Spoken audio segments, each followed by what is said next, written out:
Guys এই যে দেখতে পাচ্ছেন এগুলো হচ্ছে ক্ষীরা, হ্যাঁ। আমরা ঢাকাতে যদি ক্ষীরা কিনে খাই এরকম এরকম কচি এরকম ক্ষীরা আসলে পাওয়া যায় না, তাই না? খুব ফ্রেশ গ্রামে তো এটাই।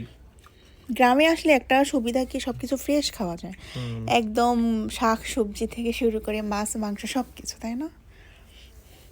এগুলোর টেস্টটাও মানে খুবই ভালো। মাঝে মাঝে কিন্তু আবার তিতা হয়, এগুলো মাঝে মাঝে তিতা হয় জানো।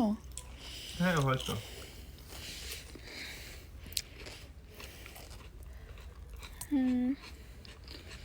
ক্ষীরাগুলো অনেক তাজা। আম্মা হচ্ছে আমাদের পাশের বাড়ি মেবি, তাই না, ক্ষেতের মানে ক্ষেতের থেকে আনছে, হ্যাঁ।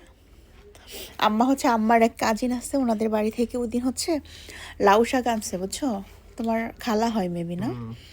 এত মানে মানে লাউ শাকগুলো দেখে এত মানে শান্তি লাগছে, মানে কি সুন্দর সবুজ লাউ শাক আনছে। আর কি জানি আনছে ভুলে গেছি।